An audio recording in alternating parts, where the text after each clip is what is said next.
back to Rugby Rodeo, where we have another special guest, don't we, Jess? We do. Joining us today is my teammate at Saracens. No, it's not Zoe Harrison. It is Better.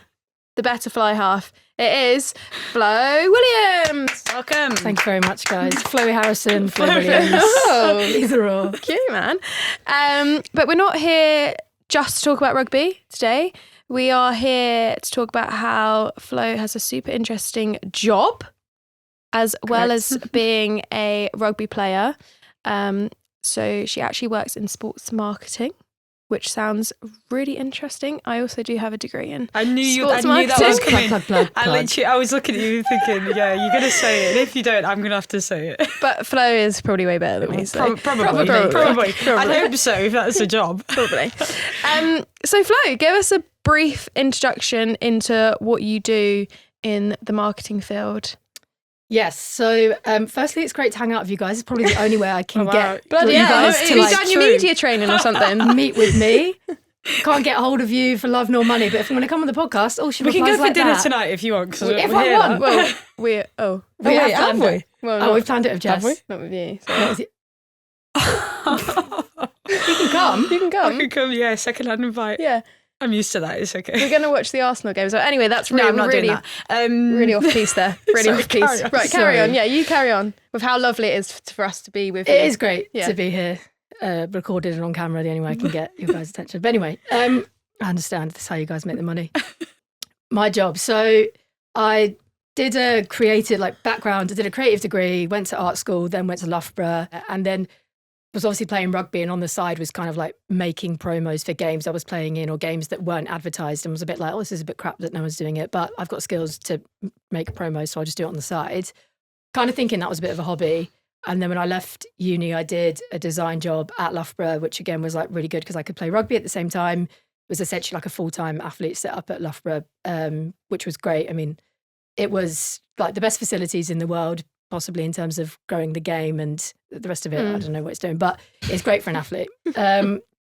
Academically, not sure. But No, I mean, academically, It is great, very good. but like there's not a stadium for Yeah. rugby, so it's kind of pros and cons. And then went to London, got a job in advertising, was working for a big company called Mindshare on the 3 Mobile account. And that's where we were like, oh, we're meeting YouTube, we're meeting Facebook, we're going in to see the guys at Twitter. And I was like, oh, this is mad. Like what I was learning about advertising and brand partnerships and how to create campaigns and content and how like the money goes round in the world of advertising, buying media, etc. But was also playing Premiership Rugby at Wasps, and like those two lives just like did not work together. when did you create your own company, no? So then sorry, yeah. off the back of that and doing just too much hard graft, like working full-time in central London and being asked to go to events till midnight, like 4 or 5 days a week, but then also Going to training. having to go to training. Yeah. And this was before people worked from home. So it was just like not doable. But I was learning so much, I was thinking I could apply this to the world of women's sport. So then I started my own agency called The Perception Agency, trying to change the perception of women's sport. This was like 2018, thinking if I do my own business, I can work my own hours, which essentially ends up meaning you work 24/7, 7 days a week, because like, oh, Sunday, well, Incorrect, great. yeah. But actually, if I'm not doing the work, no one's doing the work. Yeah. So it was challenging, but like ended up getting a little bit of a break by just essentially calling stuff out in the media. And probably the biggest one was when I called out the Irish rugby jersey launch when they didn't use the female players. And I was playing with a lot of Irish players at the time who probably couldn't say too much publicly, but could say a lot behind closed doors. And I was a bit like, well, I've got a bit of a platform to do this, and I know how to create campaigns and I know how to communicate media.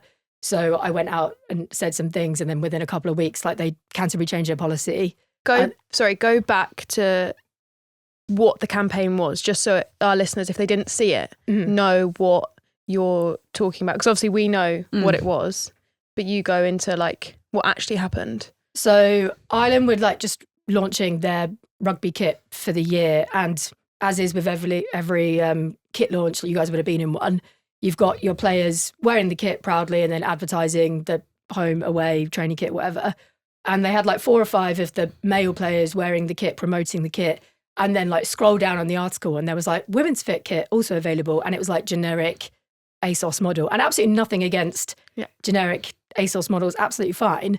But when you've got a whole fucking women's team who can wear it and want to wear it, who you're also trying to promote, who are going to be wearing that kit, kind of feels like a little bit of an opportunity missed. And that they use the men. And when they already used them. If they both just used models, yeah. fine. But like you literally have a whole load of players who also are going to wear that jersey, going to give it way more meaning, and you're trying to promote and would love to be part of that campaign. So kind of said like, opportunity missed here, guys. I would do this better. Probably not as nice as that, but something like that. And then to be fair to Canterbury, they came back and have like changed their policy. And whenever they do a kit launch now, they'll always have, regardless of it being an international team or a grassroots team, they'll always ask for male and female players to be represented and make sure that doesn't happen again. Yeah. But it kind of was like a little bit of a turning point for me where I realised that getting it wrong is not just a missed opportunity, but it's actually like can drive you backwards. And it brought a lot of quite negative press to a moment that could have been quite positive for Ireland. But it actually then demonstrated to me that the player's voice, and if you can galvanise enough people and communicate it in the right way, that's not aggressive, like shouting at someone, because people hear your tone before they hear what you say. And I put it out there in a way that was quite like, you've done this and you could have done this. There's all the, I don't want to just call out problems. I want to give people solutions as well, because otherwise you just then become like a problem maker. And I actually want to not only point out where opportunities have been missed, but also say, hey, look at this great thing you could do. And then after that, I was then like, oh, actually, maybe this is a bit of a career thing. Like more brands need advice on what they can do. More teams need advice on how they can do it better. And who better than someone who's got a qualification in like a creative degree, but also an ability to communicate. And then I've got like the lived experience of playing the sport. I know I'm lucky enough to have been played with a lot of international athletes who have different experiences as well, and hearing about their experiences. And from there, I ended up getting hired by Matter, who are a sports marketing agency. They created the Lionesses, the Red Roses, have worked with England cricket, England football, golf, tennis, like every sport under the sun kind of thing. And they had done a lot in women's sport and recognised they needed not only to be doing more in women's sport, but having like bespoke expertise in that space. So they created the role of women's sport lead for me at Matter to oversee all of the work that they do in and around women's sport, both for rights holders, so like England rugby, England football, etc., but also trying to get brands to invest in how to create campaigns that like actually shift the dial rather than just tick a box, and have been doing that for best part of 3-4 years now. Do you think that something like Clinique coming on board within rugby is like a massive movement for like women in sport, like beauty and like skincare, like especially within rugby, like that's probably quite big for us? Yeah, I think when we first spoke to Clinique, which was about 3 years ago, who essentially sort of saw the women's Euros happen and were like, we want to do something, we don't know what to do. And obviously through absolutely no bias of me, I pointed them towards rugby. But partially because the sheer contrast of what Clinique and rugby are, that they shouldn't make sense. But when you put them together and you actually understand the athletes, and it's like, oh, you don't have to be 6'8" and 110 kilos and want to smash everyone in the face to play rugby. You can actually care about what you look like, and you can want to be feminine, or you can want to be masculine. Like that's the great thing about rugby. And I think those brands that want to stand out should invest in rugby, because there's a place for them wherever you look within a team and within the industry, but also it highlights different areas that have so far been underrepresented within the sport. And even just seeing that pairing makes people sit up and listen. And the whole point of brand sponsorship and brand partnerships is to get awareness and to tell a story and to have cut through. So just having the word Clinique and rugby next to each other has cut through more so than a traditional beauty influencer, because it's disruptive and it's showing up in unexpected ways. Yeah, it turns heads. It turns heads, exactly. And I think the entire beauty sector should be tapping into women's sport, because although the influencer market is growing and there's more influencers popping up like every single day, you guys are doing that as role models to all women stepping outside of societal norms. And the beauty industry kind of has a little bit of making up to do, that they were like, oh, we've created these like beauty norms that actually could be a little bit damaging in some places, but sport can actually come in and save it slightly.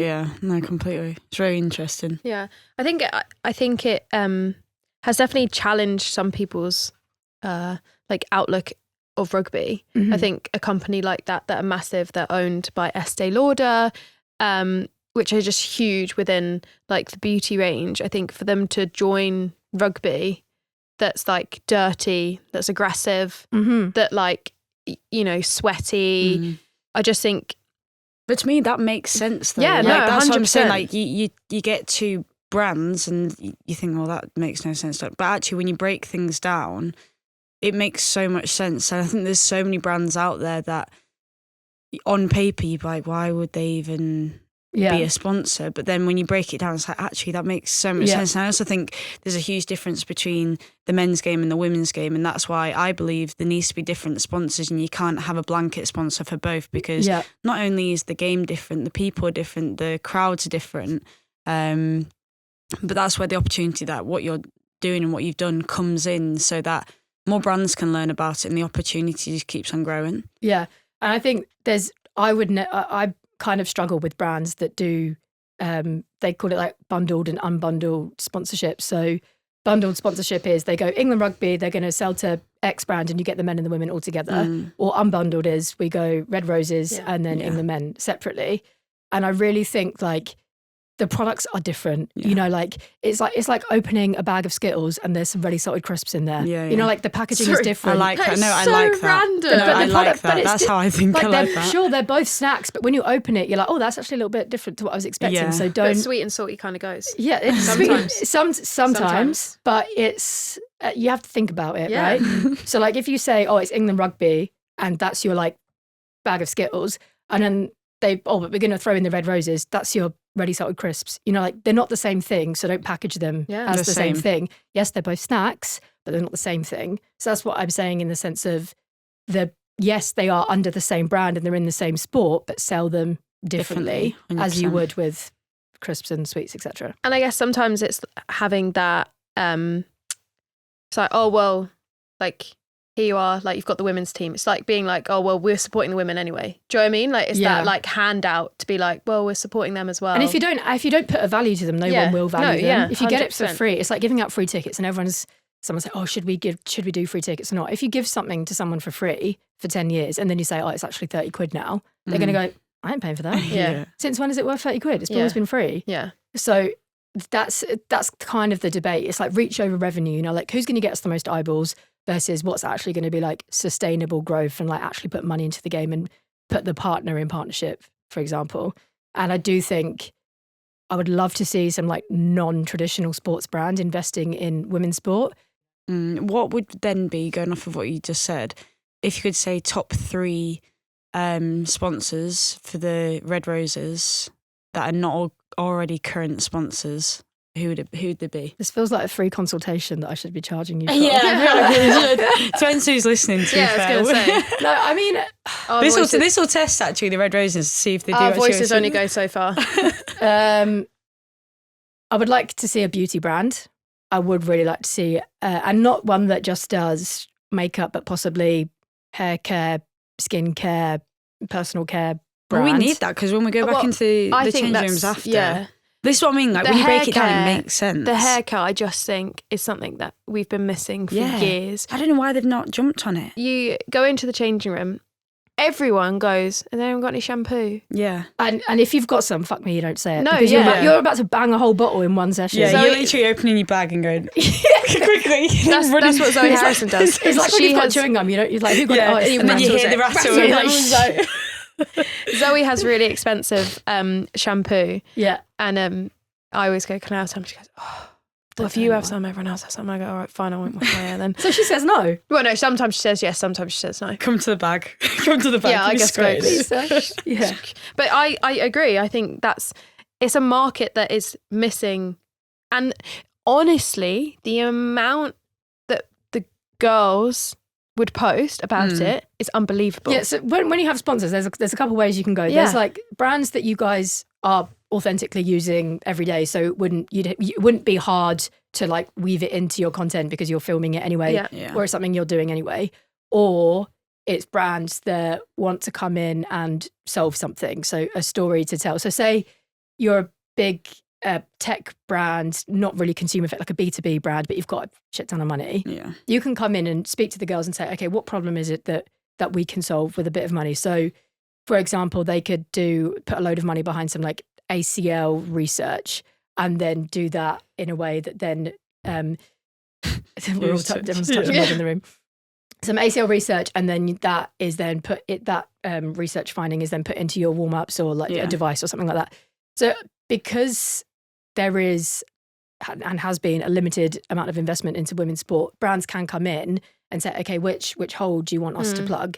And then you can put your name to that. You can run an entire program. You can literally change the game for an entire generation. You can come in and say, if it's a club, for example, we want to professionalize your whole team. Yeah. And then this brand can say, we've just professionalized that team, and that's what they can hang their hat on. So I do think either brands that you guys are authentically using and you want to partner with, or you're aligned to, whatever it is, or brands that want to come in and change a game, and possibly that aligns to something they're doing with their business as well. And I think those are two things that should be really attractive, because like if you want to do that for men's sport, you best have some more zeros, because it's not going to happen. It's too expensive. Yeah. No, it's so true. Like we are, I guess, a cheaper option, but a better option. Cheaper, but also underinvested in, and like there's problems that do need to be solved. And men's sports probably, and you'd see the ripple effect of that way quicker, I think, than what you'd see in the men's game. 100%. How have other sports leveraged their marketing to create stars? Obviously, we have a star to my left, Ellie. And as if you had to go left and right. That's so weird. I didn't think you were going to say something nice like that. Oh, right. Sorry, I say nice things to you all the time. Anyway. You said that I didn't like my nose earlier. No, it was an example. We were talking about, insecurities and stuff. And as the example, Jess went, for example, like Ellie doesn't like her nose. No, it was an example. Like, I do like my nose. It was an example. It was an example. It was a big example that I needed to be really quick, so I used your nose. Sorry. And like the likes of the Lionesses, they obviously have like Alessia Russo, Flo Williams, and like what do you think that they've done in their marketing? Or do you think it was just that the Euros was massive in our country, so then they just got pushed? I think it is a combination of giving them that platform, but also like society being ready as well. Because like big moments have happened before, like home World Cups have been won before, and major tournaments have been won before by female athletes and female teams in the UK, and like the moment hasn't happened. So I think it's like you've got to have like the perfect formula and like the perfect moment for all of that to happen. And they did have that perfect moment where there was a real build up of awareness leading towards that tournament. And also we did the campaign for the Women's Euros, and because it got sort of slightly delayed by COVID, I think the line we ended up going with was it's showtime. And what it was going to be before was something like let's go, or something a little bit less confident than that. I can't remember the exact line, but we kind of realised that the expectation and like the readiness for women's sport had kind of changed in that year. And you really could say like, it's showtime, we're about to put on a show, like everybody watch this. It was no longer asking for people to watch, it was like demanding. And I think the confidence in the language that you can use actually changes people's expectations of how big the event might be. And I would like to see that with the Women's World Cup this year, that it shouldn't be apologetic in the way that it presents itself. Yeah. It should be like confidently, like this is going to be a massive moment, like be there or miss it, hard luck, you know? Do you think COVID helped that with the Lionesses? Because obviously everyone came really sporty in COVID. Do you know what I mean? Everyone was running because obviously you're only allowed out once. So you took the opportunity to go and run. So do you think that the audience then became not fitter but more interested in sport, so then when it came around, or were they missing it? I think when you take it away you realise what you're missing, and the ability to watch sport together is amazing. And when there was when there was an opportunity to get behind a sports team and a home sports team, and the tickets were accessible, it was in different parts of the country, and it was like the national sport of the country as well. So even if you were a little bit of a bystander in it, you could get swept up in it. Yeah. And I think there was like a level of, I don't know if it's guilt, but like there's something that some people are very anti-football, but they're not anti-women's football. Yeah. And like there's That's me. Yeah. Well, there you go. Like there's like, actually, you know what? I'm going to get on board with this because this aligns with me in a whole load of different ways. And like, yeah, I do want to go out and see a woman like backheel a goal at Wembley against a massive team or beat Germany in penalties, stuff like that, because it's kind of like something that we as women haven't owned for so long. So it did stand for something bigger, and everyone was really into watching sport and having a community feel at the time. So it was a great moment. But because that's happened, it's kind of like broken down the barriers for other sports to go, oh, we actually can have that moment too. It does exist. So like the expectation of it happening can means that people are expecting it rather than being surprised by it. But and something that I noticed, I did a big like around the world trip in women's sport last year, and something that Tell us where you went. Well, I'm saying around the world. It was Sydney, LA, and New York. So it's kind of around the world. Yeah, that's around the world. I went Hawaii, but for 45 minutes. Doesn't really count. No, you sent me a picture of the outside. I did, yeah. The airport in Hawaii. You went there. I was like, I need to breathe this fresh air. Tick. And something I realised when I was in the US particularly is this naming construct, the identity of women's sport is that they aren't called something women, ex-women, England women, Saracens women, Harlequins women, whatever. They're called New York Liberty. They're called Angel City. They're called Gotham FC. They are their own thing. They have their own brand. Like the Red Roses, like the Lionesses? So like the Lionesses, like the Red Roses, like the Matildas, for example.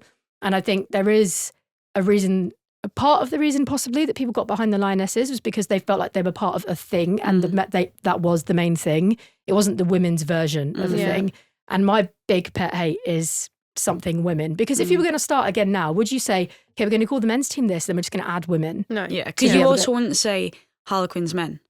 Like you'd say well, they should. If they're going to say women, exactly, they should. If you go on like social media, it's Saracens and then Saracens women. It's Harlequins and Harlequins women. Whereas you look at England rugby and then there's the Red Roses. Are the teams in America franchised of a men's team? Like, are they part? So there's a mixture. Okay. So in the NWSL, which is like the Women's Football Premier League equivalent, I think it's about half of those teams are individually owned, completely separate. They might have a shared stadium or they might have a shared facility purely just because it makes sense because of the location. You're not going to like create another stadium, although they did do that in Kansas.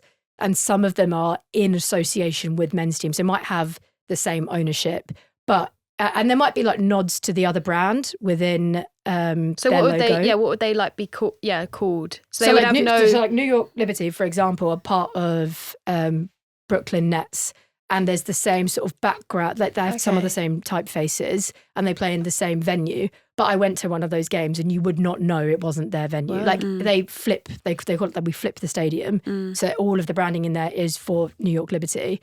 And I think because you make it the main thing, it doesn't feel like you're sort of borrowing from really the interesting. men's team. Yeah. And we've landed in this place now 50 years down the line that we've got teams that are something women, and you're kind of like, oh, but we do get to associate with Chelsea, which is this huge brand, but we are always then associated with Chelsea men rather than being our own thing, for example.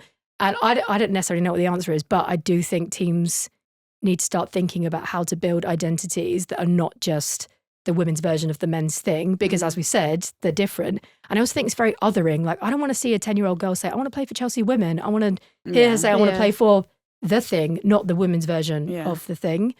But like, that is a marketing challenge. And I do think the reason that the Lionesses did so well is because you say I'm a Lionesses fan. You don't say I'm an England women fan. No, yeah.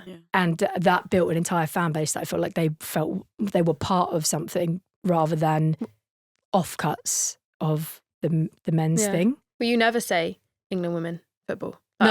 I've never heard any. I've never. Yeah. But the thing is, it wouldn't have been that long ago that it was that. Yeah. But that's all we now know it as. And I think even with the Red Roses, I can't remember us being called England women properly. No, yeah. I can't remember. But I was thinking about it the other day. I can't remember that, like, having a conversation or a meeting where they've gone, okay, now we're going to be called the Red Roses. I can't remember that meeting. So Matta actually I was going to say did both of those. That's what I mean. That's what I'm saying. No, that's yeah. what I'm talking. Yeah, she said earlier. Yeah. No, I know, but that's what I'm saying is it wasn't that long ago. Yeah, it was. But I can't remember it 2016 and 2017. 2016 for Lionesses, 2017 for Red Roses. Oh wow. So Yeah. quite like, as in quite close to each other. Yeah. Yeah. And I think it was good timing, because I think if you try to do that now, because the spotlight is on, it's really hard to it's really hard to change your tyres when the car is going full speed, you know. But if you can again, I love it. This is literally how I think. It makes me understand so easily. But if you can sort of pull in for a sec and do a bit of a revamp, then people don't remember it happening and it's just normal. Whereas the spotlight is on now, so it's kind of like, what can we change whilst we're going at 100 miles an hour? Well, that's why we said that we needed to move away from the men's like Instagram, like identity. So we needed our own one, but we needed the timing to be right. But we needed it not to be too close to the World Cup. But we also needed a campaign or a tournament near for people to get behind to grow it.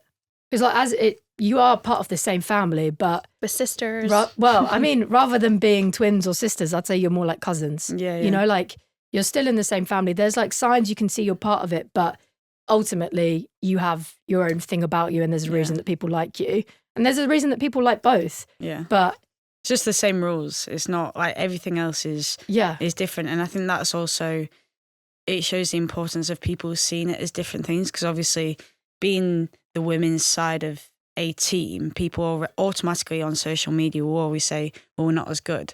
But actually, if you view it as a different product, then you can appreciate it for what it is. Exactly. And it's kind of like boxing, right? Like if you put a heavyweight boxer in a ring with a lightweight boxer, the heavyweight would probably knock out the lightweight because they're bigger. But it doesn't mean that lightweight boxers are not as good as heavyweight boxers. They're just different. And they only ever fight against someone in their same weight category. Yeah. So you only ever play against women. So it's still a big spectacle. It's so true, because that's another Red Rum. Red Rum's going to hate that. He always says he's a TikTok hater, but he like. Oh really? Do you guys get trolled? Yeah. Oh, brilliant. But we're actually we're giving him too much now. But a lot of the comments are always like, oh yeah, we'll put them in my under-13s boys team, and we'd run over it, or they're not the best player in the world because they'd never make the men's team. I'm like, well, yeah, duh, because we're the lightweight and they're heavyweight right now. So don't just take Flo's thing. No, but I like it. I like it. Great. It makes so much sense. When you said it, I was like, perfect. What role do you think that influencers and creators play in shaping the future of sports fandom? Well, I think sports fandom habits and viewing habits are changing. Like we're seeing what less people watch on like live TV and more people who might find and discover you guys through your content. So I think the bigger the reach you have through content and creating a personality around you in a different way in that might not be as uncomfortable as watching an 80-minute rugby match if you've never watched that before, the better. I honestly do think the better. And I know a lot of people are like, oh, why are they doing stuff on TikTok after the game? They should be crying in the changing rooms instead. If you want to have this like toxic attachment to sport, have it. Leave. But it also, just because it's always been that way doesn't mean it has to be that way in the future. Yeah. And I think as we're seeing fandom evolve, and women's sport is the perfect, like, I don't want to say testing ground because I don't want to like dumb it down, but it is evolving quickly. This is new. Every time there's a tournament, something new is happening. We're having people watch the game in different ways and have a different relationship with their sport that, I think create different platforms and different ways for them to engage with that and give more of your personality, because everyone is saying rugby needs more personalities. Rugby needs more and more. We need to stop being so have so much humility, and we need to do all of this stuff different. And then someone does something different and they're like, oh, what a banker. I know. And it's like, but I also think that hasn't stopped people. Like, people have carried on, and I agree with what you're saying. We've got the opportunity to make it whatever we want it to be. Yeah. And that's going to come along with people that hate it. It's also going to come along with people that really enjoy it and love it as well. Yeah. And, you know, if change is uncomfortable, nothing changes. If nothing changes, and change is uncomfortable because it's uncertain. Yeah. But I think if we just keep on doing it unapologetically and people do their own thing, it'll be the same thing that I was saying earlier. They'll forget the moment that it was uncomfortable, that people were like, oh, why did they do that? Because then that's all they know. Yeah. And there's plenty of people that are doing it in their own ways. And I think that's what's really cool, is people are finding their own ways to be those creators, to be those influencers, which is different to each people, any of the other girls in the team. Yeah. And that's the thing. I think there is space for people to to do it however they want to do it. And as you say, everyone is different. Whatever you just said about fruit, I don't know what that was. But not red each peach pear plum. No. I spy Tom Thumb. Tom Thumb in the cupboard. I spy Mother Hubbard. What language is this? It's a children's book. Oh, I'm not a child, no. So. I didn't know either. I just Did you not read it when you were younger? No. I read it when I was younger, and I've read it to my nephews. 15. Anyway, but we're going to move on because Ellie's been yabbering. And talking about each peach pear plum. But so not only do you work, you also play rugby. You try to anyway, yeah. No, No, you do. Yeah, you do. Yeah, it's true. Flo Harrison. Flo Harrison, Flo yeah. Harrison. I've been run around by both of you guys at training many a time. It's great. Well, Honestly, when I get Sarries and they put me at 15 against you, I think, fucking hell, Jess, you're getting it tonight. You're getting Watch it. out. Watch Chip out. and chase. Here we go. Yeah. Out the I might back. get within like 10 metres of you and you're going to be scared.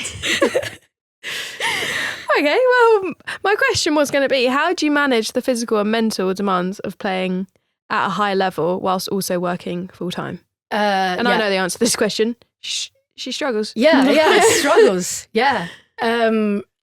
Yeah, it is really hard. I think it is, not to be too negative, but it is getting harder because... No, I think we can see that as people that are full time. Like, I wouldn't want to work alongside it. Which actually, you know what, that sounds really bad, but that makes me feel better. No, yeah, no. I think the timings don't suit you.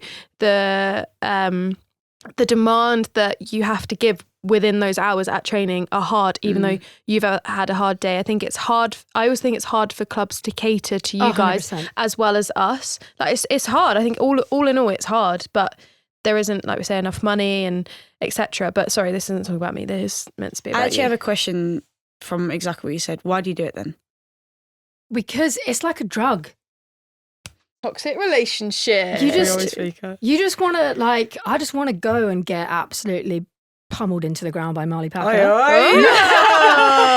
we've got young listeners. Yeah.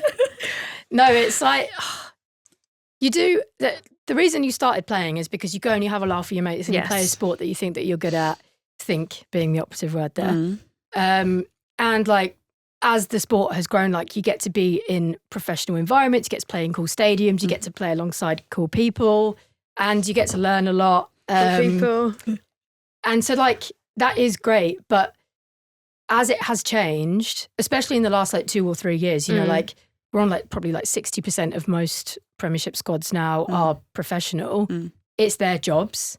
And we're still coming at it from a way of like, this is that release. It's like a elite hobby, whatever you want to call it. So when you get there and you're expecting like the same banter and people wanting to like have a bit of a laugh with it, sometimes people don't want to do that because it is their job and they've got World Cups to prepare for.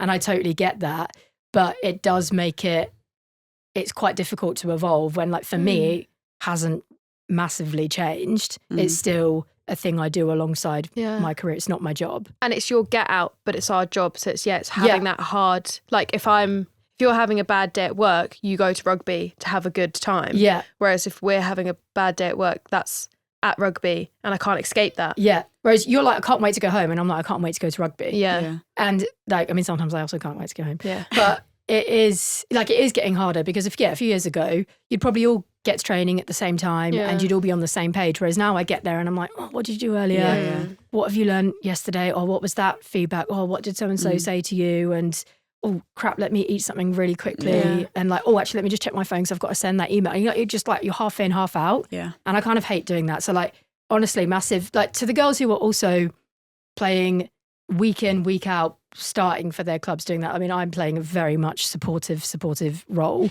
at Sarries, holding many a bag and wearing many a bib. But for the girls who Many a bibs. Yeah, just like all the bibs. There's 32 bibs on you running around like a marshmallow. Yeah, literally. Trying to chase Jess. Doesn't happen. But like Sydney Gregson, Lottie Clapp, May Campbell, Christiana Balogun, just to name a few, Bryony Cleal, Bryony Fields, Cara Wardle, like all these people who were doing it and playing week in, week out off the back of full days at work and like quite serious jobs. And like you also, and to the people that have quit their jobs and gone full time and like live on a shoestring to make it happen, like props to them because it's not easy. And when you run out on a weekend and you're in a stadium and you've got fucking Ellie Kildunne next to you and you've got a Quinn's badge on, people think you're a professional athlete. Yeah. They don't understand that you're doing the same job as somebody else on half the amount of time and energy and effort. And it is wild that we're going to be in that same situation for like at least 5 more years. It's just crazy. Do you think you've had to sacrifice anything or much to be able to maintain both to like a high level? Like, I know you dumb it down, but like you've played for Wales, like you are in a professional team. Like, do you think there's had to be sacrifices or priorities in some areas? It's weird because I think when you're in it, you don't feel it. You don't feel the sacrifice. I think as soon as it feels like a sacrifice, you need to think about stepping away, personally. And it does challenge you because when you absolutely love it, you don't think about what you're missing.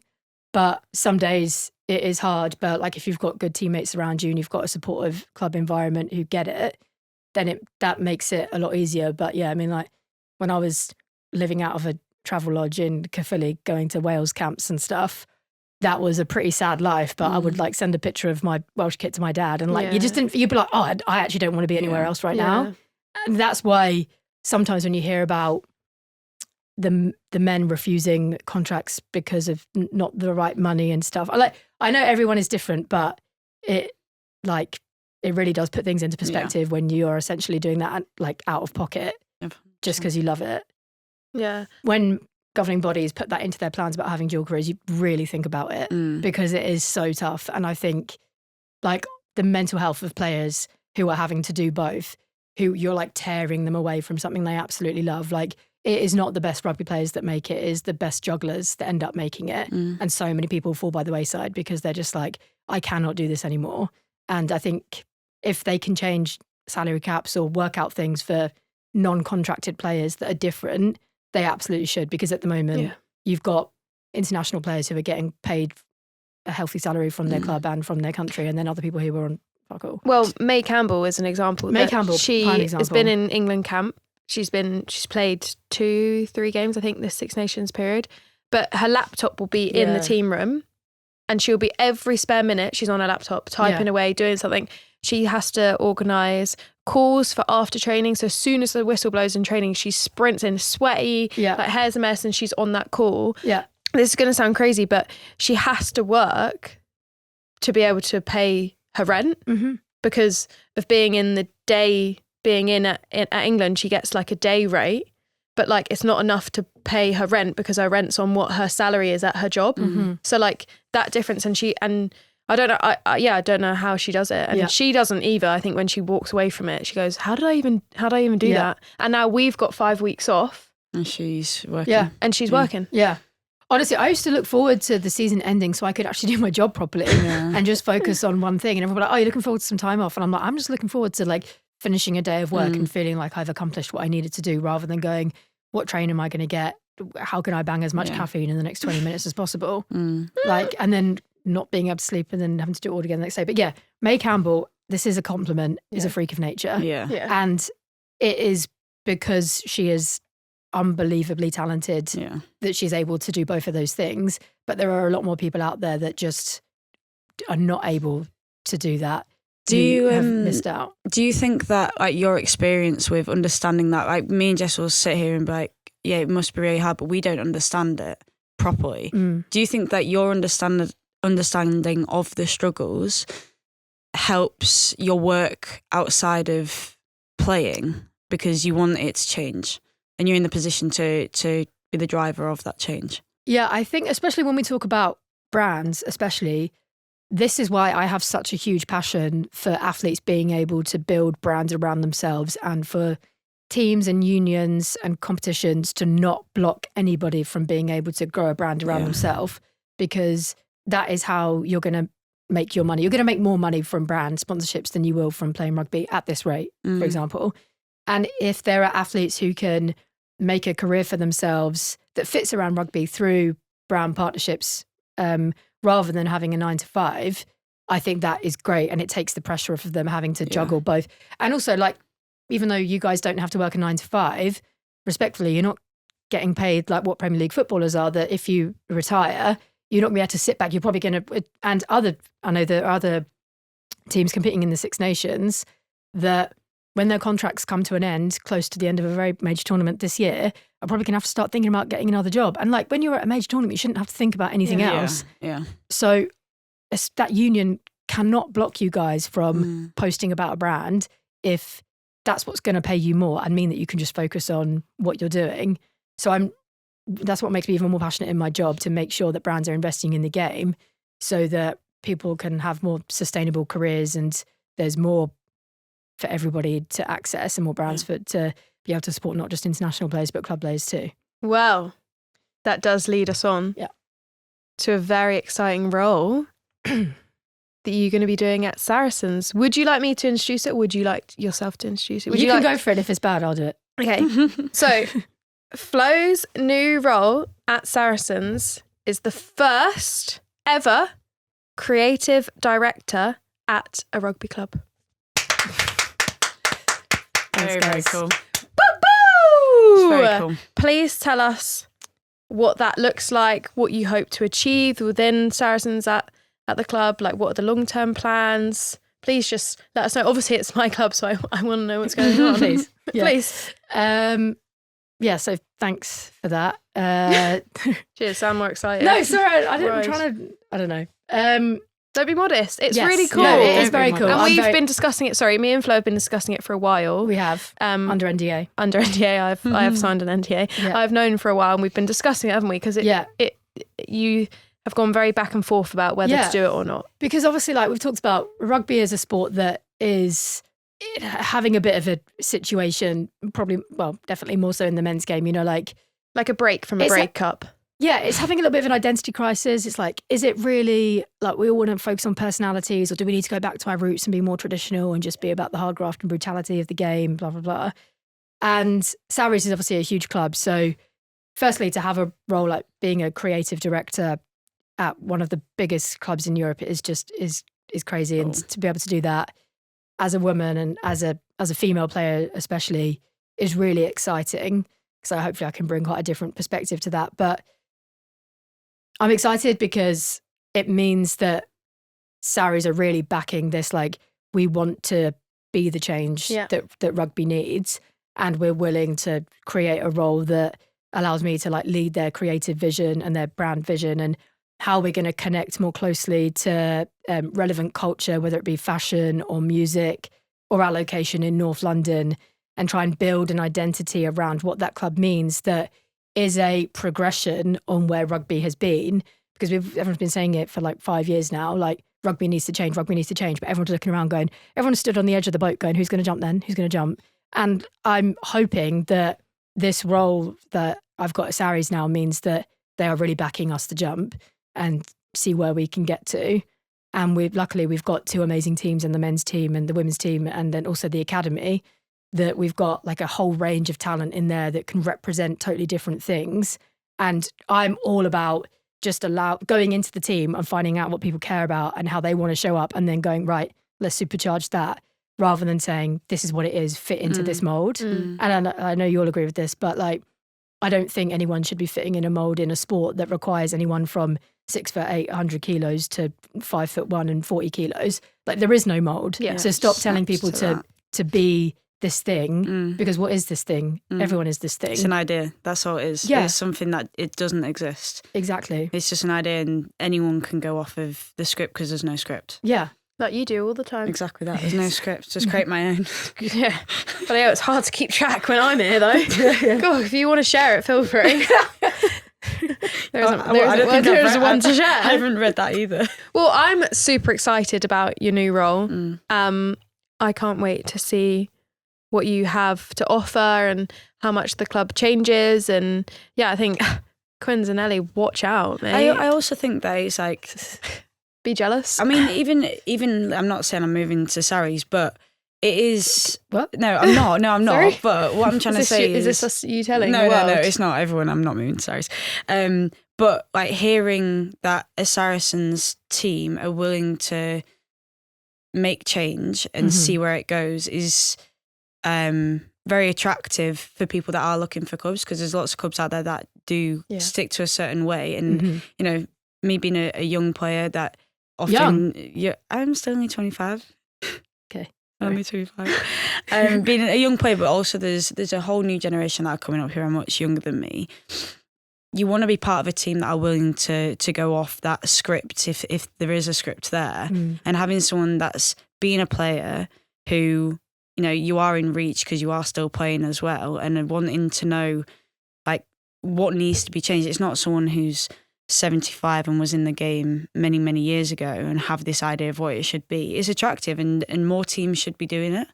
Yeah, I'm hoping it's, as much as it is about Saris, it's also about like the rugby landscape. Yeah. And I think that hopefully the fact that they've even got a creative director role, or it's literally just your really ability cool. to like essentially evolve the club and make it show up in different spaces, and represent the players, build brands around the players, etc. I think hopefully other people, like what happened with the Euros, like, oh, actually, I'm not surprised by this anymore. Oh, they're doing something. Again, maybe it will make it less daunting for other brands in rugby to do something outside of the box. And like we're seeing what's happening in football now, like Marcus Rashford, people like walking fashion walks, like they're bringing up clothing brands, they're showing up in music videos. And I think if you did that in rugby right now, everyone would be like, oh, they'll lose their mind. But like, Of course, because it's the first person that's done something different. Yeah. And everyone's going to remember that first time, but you're not going to remember it when everyone's doing it. Exactly. So like, I think, I'm hoping that, I mean, I haven't started the role yet, but I think this is where they want to go. And I think the fact that they've created this role, and hopefully I'll get an opportunity to do that and work closely with the players and work closely with the club, whilst also taking the current fan base on a journey as well. Like, I'm just really excited to see what I can do with it, and like all of my experience with Matter, working with different brands, working with different sports teams, and then having like a creative background as well, hopefully means I can do the role adequately. Yeah. Just quickly on that, before we move on to listeners' questions, I saw a clip from one of the games this week, in the men's games, actually. It was the Gloucester game. Yeah. And Ugo was interviewing one of the players. I really don't know. I think he's a prop, but basically he had a massive cowboy hat on. Oh, yeah, I saw that. And then all the kids in the background had cowboy hats on. And I just thought, is that us? Is that no? But like, is that the Red Roses that have pushed that movement? Yeah. Is it part of the podcast? But like, it made me question. Well, I actually don't think you were wearing them before this, and I just think that's really cool to see. And actually, Ugo said, like the Cowboys and the Red Roses. So I just think that's also really cool to see that we've got a little bit of a movement. Yeah. And actually other people are seeing it within men's same games. Thing. We had to go out the mold. Yeah, we did. Exactly. We had to go out the mold, but now people are questioning it. It's just, yeah, the Cowboys. Oh, yeah, there's Red Roses hats. Oh, yeah, whatever. Yeah. And there's a podcast. But at the start, all we did was a little celebration that no one else was doing.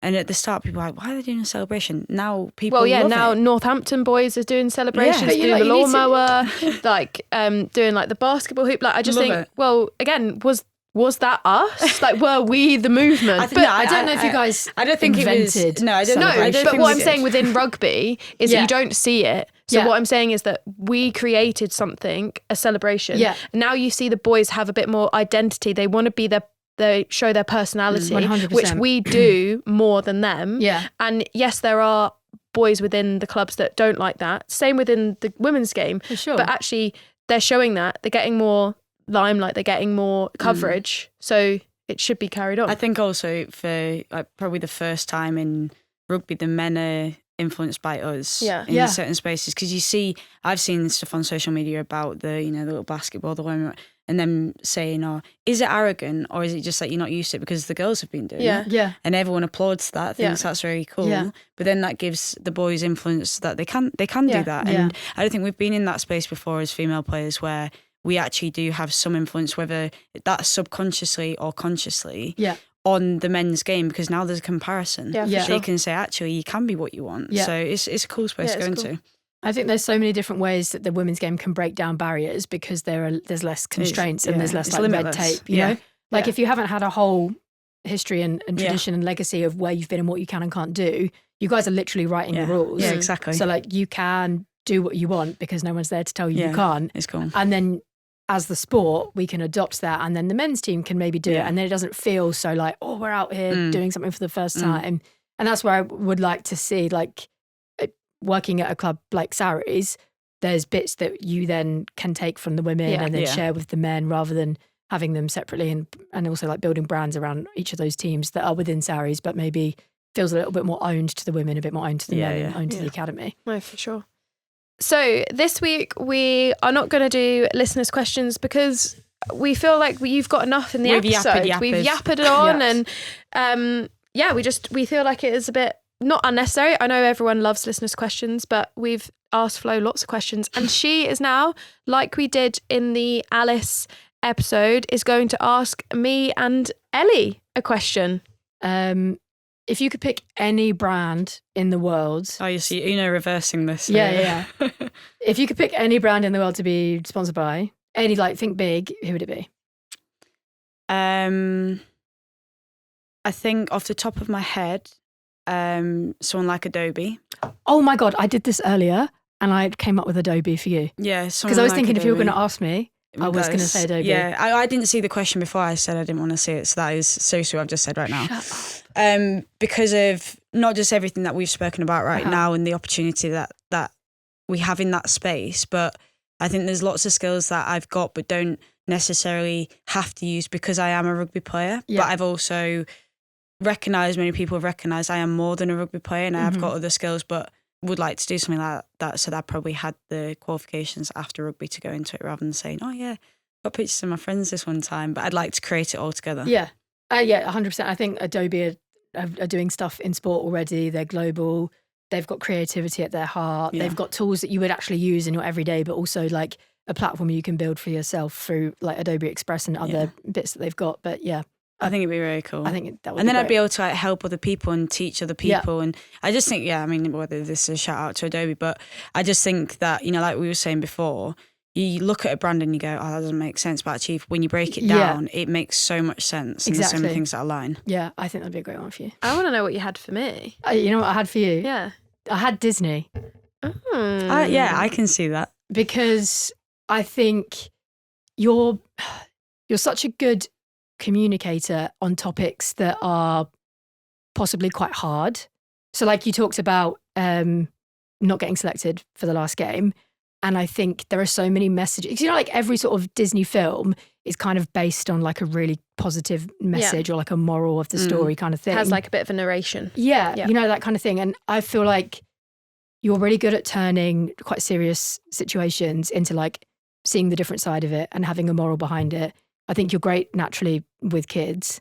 And I know that sounds a bit weird, but you see you interacting with fans and there is literally, you do not ever have enough time to speak to a fan. And I think that's great. But you're also really good at turning something that seems quite serious into a really positive outcome. And I feel digestible as well. Yeah. But also you're a good time girl, Disneyland Paris. Yeah, you'd be all over that. I do like Disney. Yeah. So I think, I see that. Disney princess. Yeah. Well, thanks, Flo, for joining us today. It's been really, really nice to chat all things marketing, new jobs, dual. I was going to say dual relationship, but dual working, dual career. Dual career. But please let our listeners know where they can find you on social media so they can keep up to date with your journey of being creative director at Saracens. Well, probably. Oh yeah, and your other social media that's not social media, but it looks like Facebook because you love it. What? LinkedIn? Yeah. Oh yeah, give me a follow on LinkedIn. I love a bit of LinkedIn. You do. Looks like Facebook, but isn't. Yeah, it's like the See where adult. you're It's like going. the adult version of Facebook. Flo Williams _10 on Instagram. And, Flowy Williams. LinkedIn is just my name, I think. Fair enough. Just Flo Williams. Just a bit of that, I think. I don't think there's anything special with that one. No. Well, lovely. Like I said, it's been nice. Elle, have you got anything to say? Thank you for coming on. Obviously we're friends with you anyway and know a lot of these things, but I think it's really interesting for the people at home to understand a little bit more, not just what it's like to be a professional athlete, but someone who is in a dual career and doing very well in both sides as well. Yeah. Appreciate it. Thank you all for listening. Make sure you check us out on YouTube, TikTok, Instagram, but most importantly, make sure you subscribe here on Spotify. But for now, yeehaw!